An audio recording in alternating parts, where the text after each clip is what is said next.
Graça e paz, igreja, uma alegria estar com vocês aqui. Eu quero convidá-los a já abrirem as suas Bíblias em Mateus capítulo 17.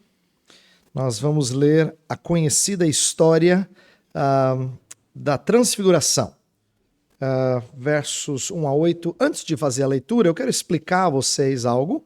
Nós vamos orar depois de lida a palavra. E depois eu vou explicar e vou expor a palavra. Mas eu queria introduzir, antes da leitura da palavra, o fato de que nós vamos ler essa história no Evangelho de Mateus. E Mateus é um evangelho reconhecidamente direcionado aos judeus. Ele cita muito o Antigo Testamento, mais do que os outros.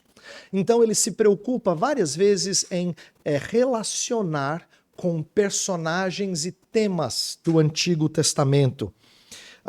E nós vamos fazer isso hoje, nós vamos relacionar com um personagem especial e algo que esse personagem fazia, mas Jesus é sempre relacionado a esses personagens ou temas para mostrar que ele não é só igual, ele é maior. Então, por exemplo, ele é maior do que Salomão, né? Então ele é um sábio maior do que Salomão, ele é um rei maior do que Davi.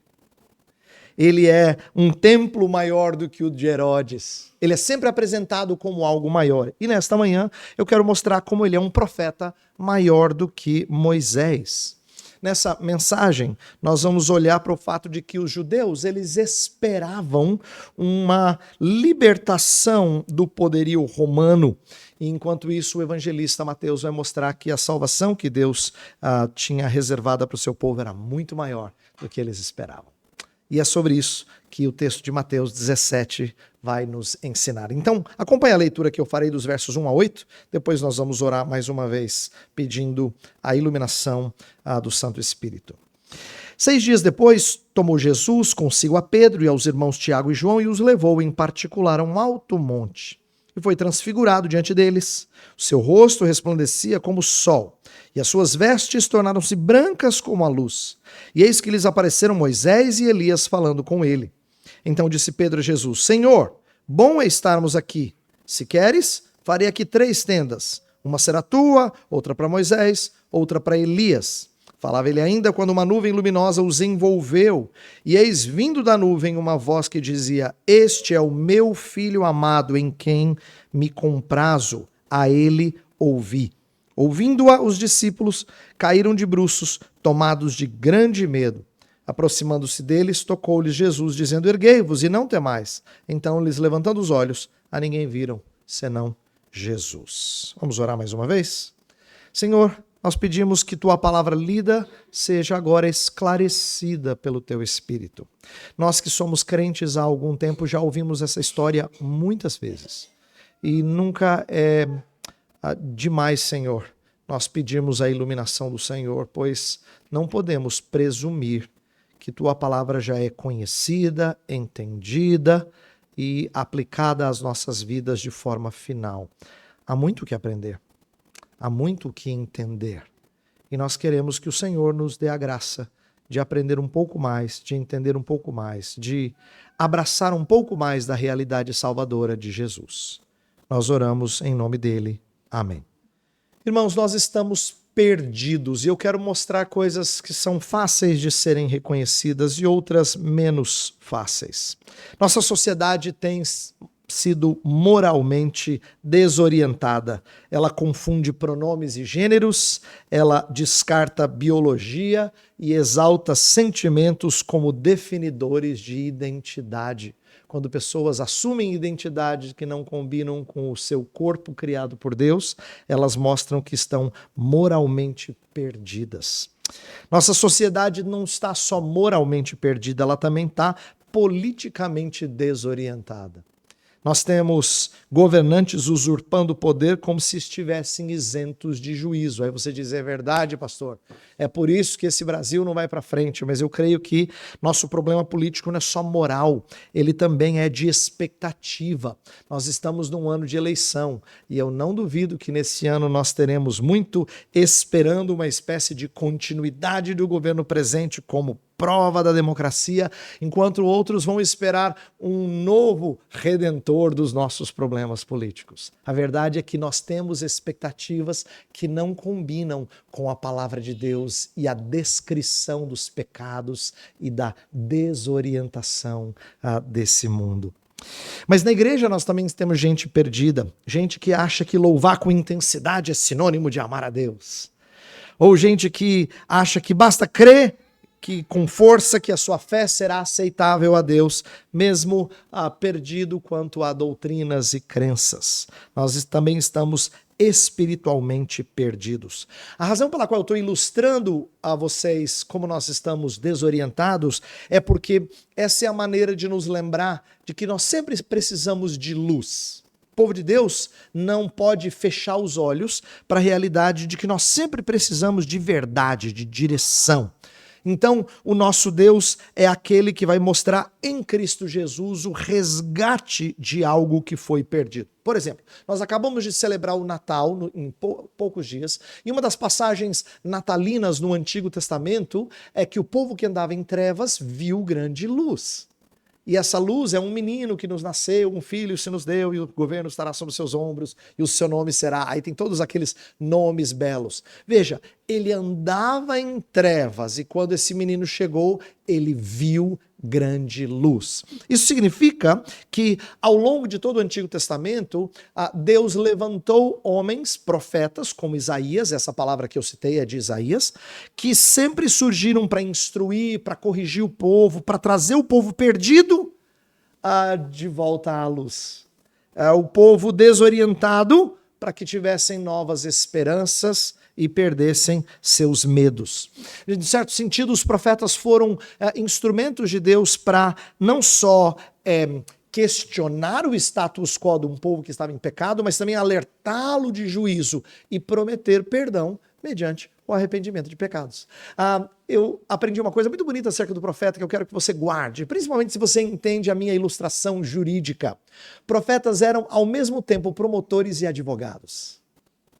Eles pegavam a aliança de Deus e eles aplicavam a aliança de Deus acusando o povo de quebra dessa aliança e merecedores de juízo, de castigo, promotor. Mas eles também faziam um papel de advogados que anunciavam o perdão de Deus mediante o arrependimento e a crença naquele que haveria de vir. Então não era só um juízo sem saída, mas também a possibilidade do perdão. E é nesse sentido que Jesus Cristo é o profeta ungido de Deus, não só para anunciar juízo, mas também para trazer boas novas. Ele vem trazer luz a um povo perdido. Jesus Cristo é, dentre outras coisas, um profeta porque ele vem suprir a nossa ignorância, ele vem curar a nossa cegueira com a revelação divina. Sabe, quando a gente fala da Bíblia Sagrada, a gente acredita e diz que ela é a palavra de Deus, mas a razão pela qual ela é a palavra de Deus é porque ela contém, ela é a expressão da verdade daquele que encarna, e é a palavra encarnada, que mostra em figura humana a voz divina. Deus se fez o mais compreensível possível quando o Verbo se fez carne e se expressou como um de nós.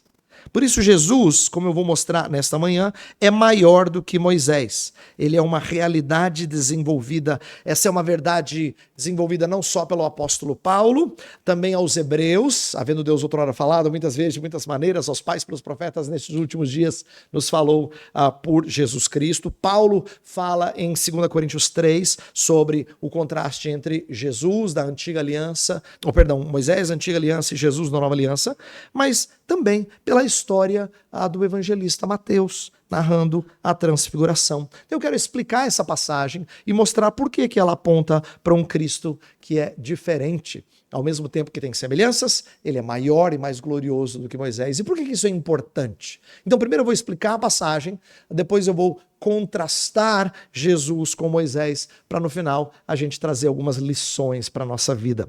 Então, deixa eu primeiro explicar aqui o contexto e o que Jesus, o que acontece nessa passagem aqui. Vamos lembrar o que está antes de Mateus 17. Eu peço que você mantenha a sua Bíblia aberta e você recorde comigo o que aconteceu. Dos versículos 15 a 17, Jesus pergunta para os discípulos assim: quem é que as pessoas dizem sobre mim? E aí a resposta é que Pedro dá uma bela resposta. Ele fala: tu és o Cristo, Filho do Deus vivo. Ele revela a identidade messiânica. E depois disso, Jesus o encoraja e diz: sobre esta pedra edificarei a minha igreja, as portas do inferno não prevalecerão contra ela. Você fala: uau, Pedro, muito bem. Foi bem na prova de teologia. Aí Jesus anuncia que ele vai ser entregue à morte. E Pedro diz: não, Jesus, coisa nenhuma, isso não combina com o senhor. O senhor tem que ser um rei exaltado, nada de morrer. E aí ele é repreendido logo em seguida. O que isso mostra? Que ao mesmo tempo que Pedro enxerga, ele é um discípulo de Jesus, vamos lembrar que ele não é um opositor de Jesus. Ao mesmo tempo que ele enxerga que Jesus é o Filho do Deus vivo, ele ainda tem uma certa cegueira, porque ele tem dificuldades de entender a missão de Cristo. Então ele expressa uma verdade para logo em seguida falar uma grande besteira. A gente brinca em futebol, é assim, é igual fazer um gol e depois fazer contra. Diz: meu Deus do céu, de que adiantou? Você fez um gol, seu time estava ganhando, você vai lá e fez contra. Estragou tudo, né?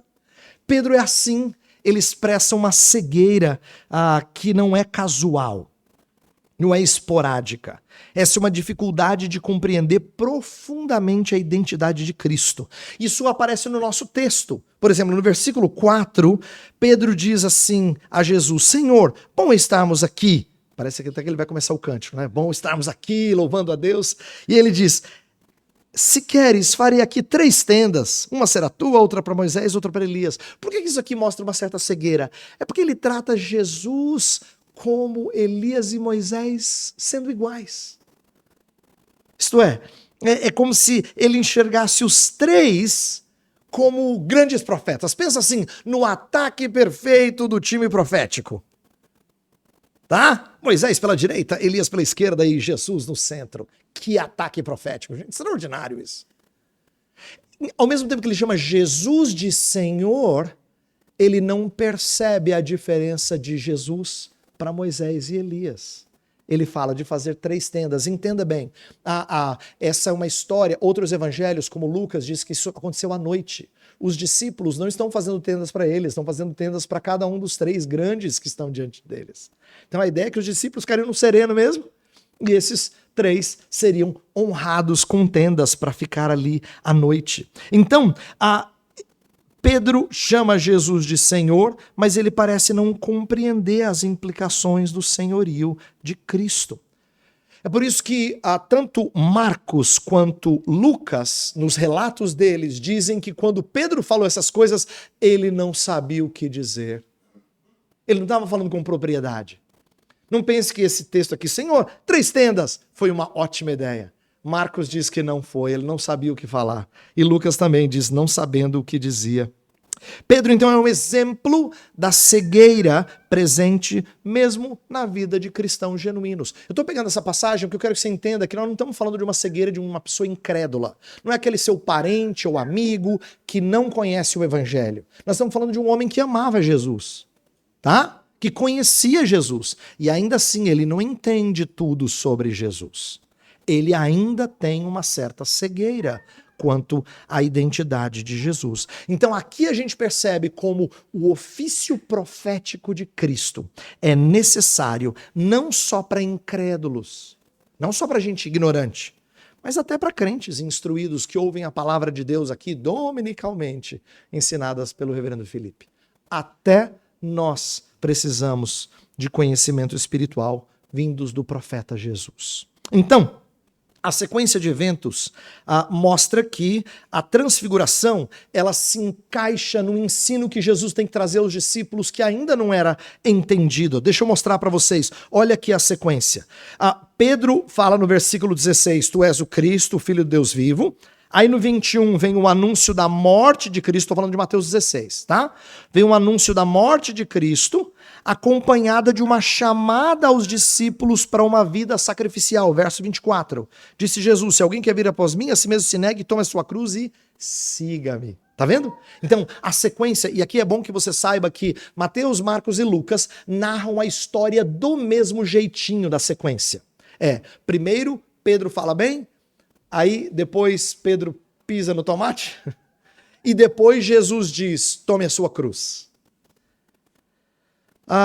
É como se a euforia da revelação de Jesus como Messias, o Filho do Deus vivo, fosse estilhaçada com a presença de morte. Depois de falar, tu és o Cristo, o Filho de Deus vivo, ele vai dizer, mas eu vou morrer. Todavia, a morte de Jesus e o sacrifício dos discípulos não acabariam nisso. Seriam seguidos de glória. Olha o verso 27. Porque o Filho do Homem há de vir na glória de seu Pai com os seus anjos, e então retribuirá a cada um conforme as suas obras. É como se Jesus dissesse assim, a sequência é a seguinte, você crê em mim, tu és o Cristo, Filho de Deus vivo. Aí você sofre por se identificar comigo, tome a sua cruz. Mas esse não é o seu final. O Filho do Homem vai se revelar em glória para trazer você a um status glorioso. E a transfiguração, ela confirma essa revelação de glória divina no próprio Cristo, que até então não tinha sido visto. Lembra? Eles andavam com Jesus e Jesus parecia tão igual a eles que às vezes eles até esqueciam quem era Jesus. Lembra que estão no barco? Tempestade, Jesus está dormindo, eles acordam, Jesus não vai fazer nada. O senhor vai ficar aí dormindo? Como se não... Pelo menos tentar remar aqui, fazer alguma coisa. Aí Jesus acalma e aí a história termina como? Eles perguntam assim, quem é este que até o vento e o mar lhe obedecem? Por um instante eles perderam de vista a ideia de que ele era o grande e poderoso Deus encarnado. Então, Jesus era tão igual a gente, ria com a gente, comia com a gente, ele fazia coisas iguais a nós, se sentia cansado, tinha sede, capotava no barco, que a gente achava que ele era igual a gente. E perdia de vista quem ele era na sua divindade.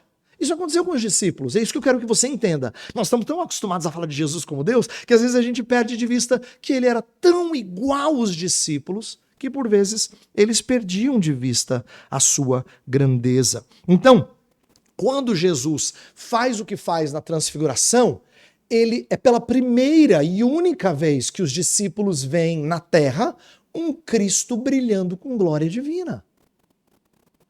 É como se fosse uma espécie de trailerzinho do seu retorno glorioso, tá? Como se ele desse assim um gostinho, certificando os discípulos de que o final do caminho da cruz era um destino de glória. Portanto, a transfiguração de Cristo comunica o seu desejo de lhes abrir os olhos e encorajá-los com um vislumbre de glória por vir. É como se ele dissesse assim, não desanimem, olha o que está reservado para vocês. Os discípulos não estavam sendo chamados a um caminho de derrota, mas de vitória em Cristo. É nisso que o nosso Jesus se mostra um autêntico profeta.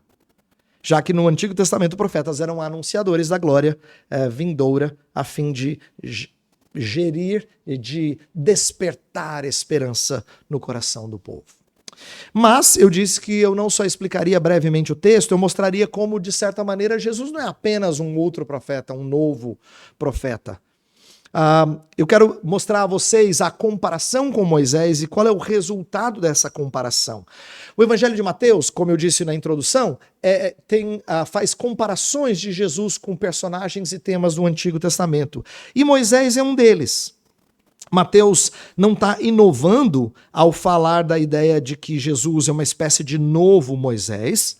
Outros autores bíblicos mostram isso aparece em outros livros do Novo Testamento, mas talvez Mateus seja o que melhor demonstre isso, o que desenvolve mais a ideia de que Jesus é como Moisés. Deixa eu dar alguns exemplos. Você lembra que Jesus Cristo foge para o Egito de Herodes e sai do Egito com os seus pais? É uma maneira de dizer que ele tem uma história parecida com a de Moisés. Por quê?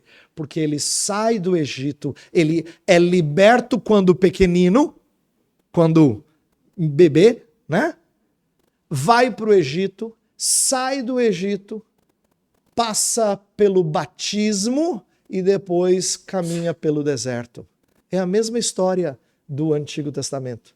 Moisés era aquele que foi liberto quando pequenino, sai do Egito com o povo, passar pelo Mar Vermelho, Paulo fala que é pelo batismo, e depois caminha pelo deserto. Então, Mateus está recriando a história do Antigo Testamento para mostrar que esse é o grande profeta de Deuteronômio 18, que o pastor Felipe leu. Surgirá um profeta semelhante a mim.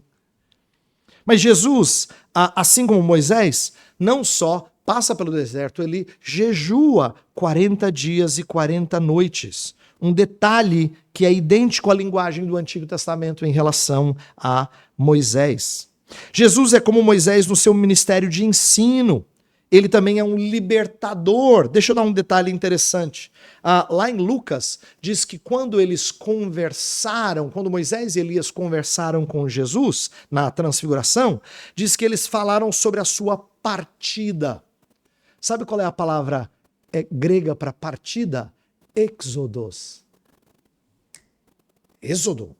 Peraí, isso tem a ver com Moisés. Tem a ver com saída, tem a ver com libertação.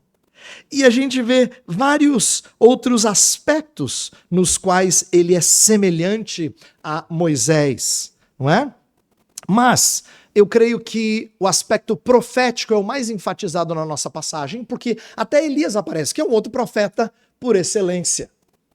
E em que sentido Jesus é semelhante a Moisés, mas também é maior do que Moisés? Vou dar alguns exemplos da nossa passagem que foram construídas, esses aspectos foram construídos para que um leitor judeu, talvez você não, porque você é um brasileiro como eu, que não lembra dos detalhes da história de Moisés, mas um judeu que ouvia essa história narrada, eles não tinham Bíblia para carregar no celular, nada disso.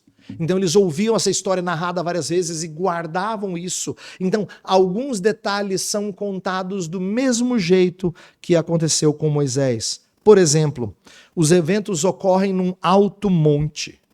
Uma nuvem desce e cobre o monte. Uma voz fala da nuvem. Aconteceu com Moisés e acontece com Jesus. Em Moisés é em Êxodo 24, tá? Depois, a figura central que recebe essa fala de Deus reflete ou irradia a glória divina. E as testemunhas são tomadas de medo, tanto em relação a Moisés, quando olharam o seu rosto brilhando, quanto Jesus Cristo também, quando foi transfigurado. Os discípulos caíram ajoelhados de grande temor. O que eu quero mostrar é que a história ela é contada de propósito, com detalhes, para você dizer assim, peraí, já ouvi essa história antes? Nuvem. Voz falando da nuvem. Brilho. Todo mundo que está presente com medo. Já ouvi essa história antes.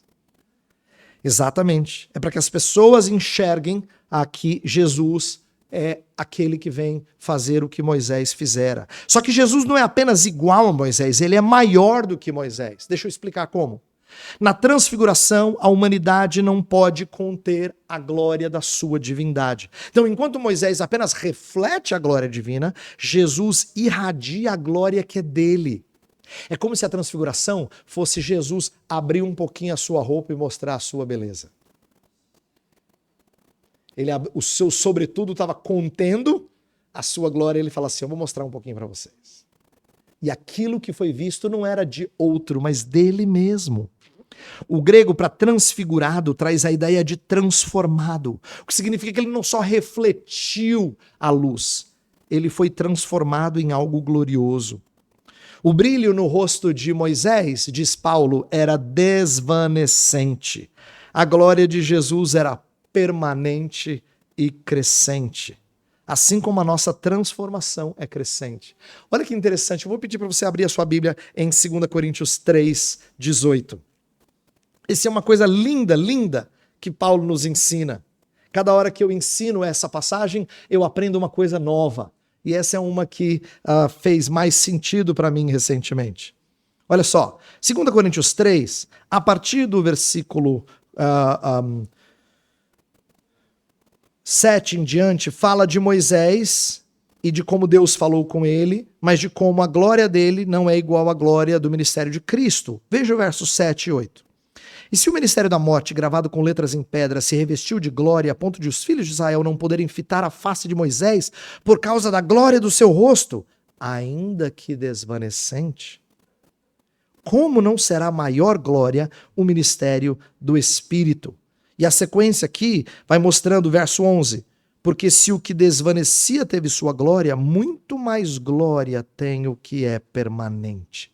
Aí depois de falar da comparação da glória do ministério de Moisés, da glória do ministério de Cristo e do Espírito, vai terminar dizendo que o Espírito está transformando a gente. E olha o versículo 18 diz: e a todos nós, com o rosto desvendado, contemplando como por espelho a glória do Senhor, somos transformados de glória em glória, na sua própria imagem, como pelo Senhor Espírito. A ideia, então, é que o ministério de Jesus, ele não só traz bênção sobre nós, ele nos transforma de glória em glória, é crescente, não é igual o de Moisés, que brilha, mas depois cessa o brilho. O ministério de Jesus, ele é permanente e ele é crescente.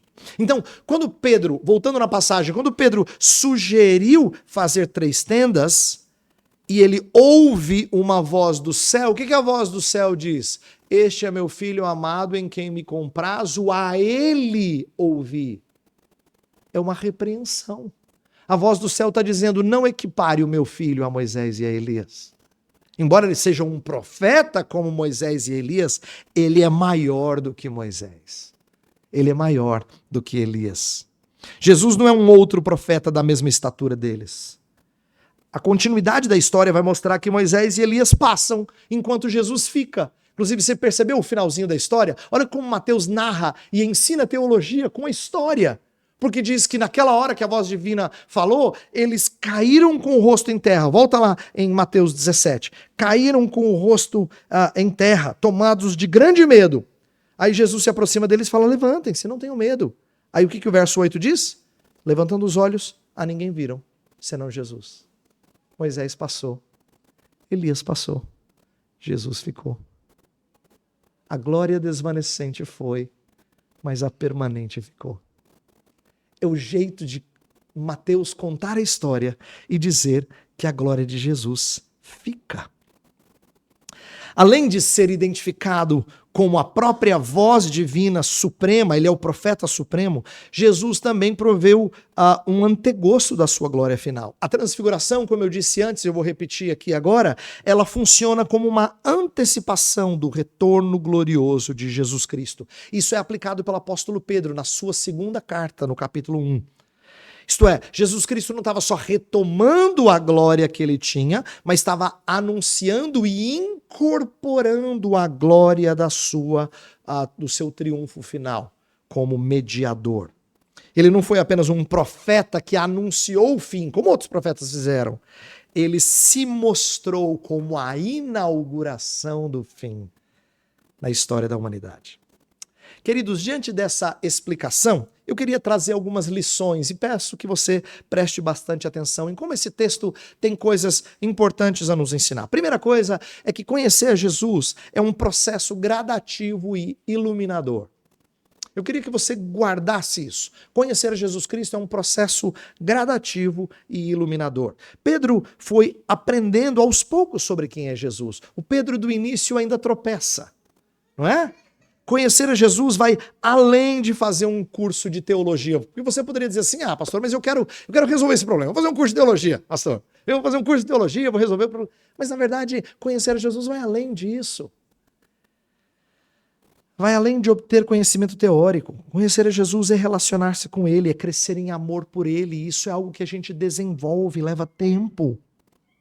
O mesmo acontece conosco, explica a nossa necessidade de continuamente ouvir a palavra de Deus e estudar. Então, quando o pastor Felipe falou sobre a importância de ouvir a palavra, de crer e observar, nós cantamos aqui, é porque nós precisamos crescer no entendimento de quem é esse Cristo. Esse ponto revela a nossa necessidade de constante profecia. Em Provérbios é dito assim que quando não há profecia, o povo se corrompe. Nós precisamos da profecia, da palavra de Deus sempre. Então, o que isso significa para você? Que Cristo deseja se mostrar a nós, então você tem que ter fome e sede dele. Crente que não tem fome é crente doente. Entende? Crente que não tem fome é crente doente. Quem não quer comer, você sabe, está doente. Você diz, está com virose, aconteceu alguma coisa. Nós temos que ter fome, nosso amor por ler e ouvir da sua palavra, crescer no conhecimento de Jesus, precisa crescer. A Escritura está repleta de passagens que falam assim sobre o perigo de não crescer, de ser infantil, de querer leitinho quando a gente devia comer carne. Criança é assim, só quer ser grande quando interessa, já percebeu? Quando não interessa, eles falam, pai, mas eu sou pequeno. Quando interessa, aí eles querem ser grandes. A criança não quer deixar de ser infantil. Nós não podemos ser crianças, continuamente voltados para a nossa diversão e para o nosso deleite. Se o Espírito está nos despertando fome para crescermos, então sejamos desejosos de crescer. Pedro fala assim, que nem o bebê de colo almeja o leite materno para crescimento. Ele grita com toda a força dos seus pulmões, não é? Eu sempre fiquei espantado de ver como 3,5 kg consegue produzir tanto barulho. Mas consegue. Por quê? Porque ele está desesperado pela comida e ele quer crescer. É assim que Pedro diz que nós temos que ser em relação ao conhecimento de Jesus. Anelarmos crescer. Segunda coisa que eu quero levá-los a refletir é que a singularidade de Jesus enquanto profeta aponta para a suficiência da sua revelação. Nós temos que crer que a palavra de Deus é suficiente para dirigir as nossas vidas. Sabe, no final da passagem que a gente leu, lembra, aparece Jesus sem Moisés e sem Elias. Porque Jesus é o ápice da revelação. Não dá para dizer assim, ok, Jesus é legal, mas e depois de Jesus? Não dá para dizer isso. É como se a gente estivesse falando que Jesus não basta. Não há necessidade de acrescentar nada de novo. Por isso que a gente fala da suficiência das Escrituras. A gente está dizendo que Jesus é o ponto alto dela. A gente não precisa buscar novos direcionamentos místicos. É isso que o profeta corrige a gente de fazer. Então isso significa que para você que é cristão, que vai tomar decisões, que queria muito que Deus trouxesse uma palavrinha especial, você não deveria esperar direcionamentos divinos dissociados da instrução na sua palavra. Quando a gente quer que Deus nos guie, e Deus nos guia, preste atenção então em como Ele faz. Nós temos que não pedir que o Senhor Deus confirme algo mediante algum sinal, alguma palavra vindo dele. Deus nunca prometeu isso a nós. Se você quer ser sábio para decidir, conheça as Escrituras, medite nelas. Ouça pessoas que são sábias nas Escrituras e podem te orientar. Desconfie dos seus interesses. E submeta-se ao fato de que Deus nem sempre vai nos dizer o que vai acontecer com as nossas decisões. A gente gostaria de saber antes para tomar a decisão certa, mas nem sempre Ele vai nos dar um trailerzinho do que vai acontecer. Nossa confiança tem que ser que o que Ele revelou é suficiente, basta para nós. Se Cristo é o ápice da revelação, se nós temos que ouvi-lo, então gente que ouve a sua palavra se torna sábio para a salvação. É isso que Paulo diz a Timóteo. Então, não fique esperando que Deus mostre alguma outra coisa para você. A palavra do pastor foi muito boa no domingo, mas eu estou querendo uma palavra de Deus para o meu coração. Né? Aí você fala assim, Senhor, fala comigo hoje. Não espere isso. Não faça isso. Não seja alguém que mostra misticismo antes do que confiança na sabedoria de quem conhece as Escrituras. Última palavra que eu quero trazer a vocês nesta manhã é uma palavra de conforto. A ideia de que as revelações sobre a glória por vir, como acontece na história da transfiguração, elas visam nos fortalecer em meio à jornada sacrificial. Isto é, ser um cristão demanda a morte. Lembra, carregar a cruz? Carregar a cruz é morrer. Não é levar um peso. Não é simplesmente carregar um fardo. É morrer. Cruz é um instrumento de morte. Mas por quê?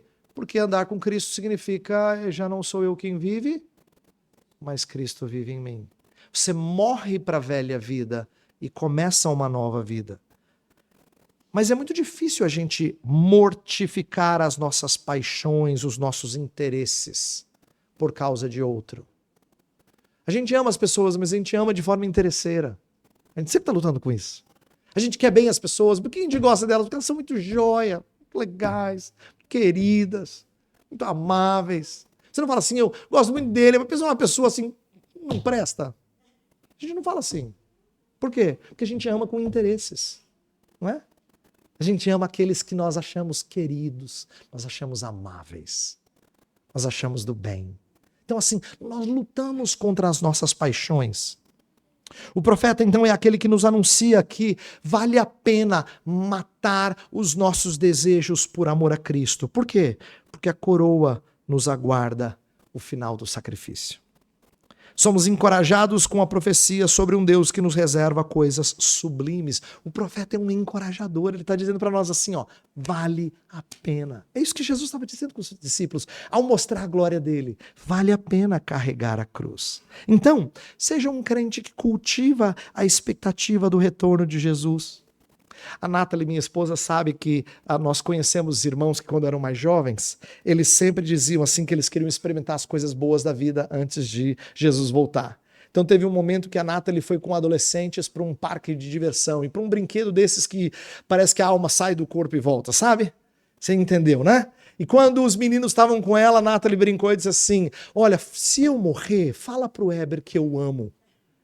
Eles ficaram desesperados com a palavra dela e disseram assim, Nathalie, se você morrer, pelo menos você casou e a gente que nem namorada tem. Por que eles reagiram assim? Porque eles ainda pensam nessa vida como sendo muito boa para curtir antes de Jesus voltar. Jesus voltar vai ser bom, sabe? Mas eu tenho que curtir um monte aqui. A gente é cativado pelas coisas daqui. Esquece que o Senhor tem reservado coisa tão preciosa para nós. Então a gente precisa cultivar isso, um no outro. De que o retorno do Senhor é a glória que a gente não consegue nem descrever. E ela precisa ser desejada por nós. Por isso, o espírito de crente é espírito de Maranata. Vem, Senhor Jesus. Vamos orar?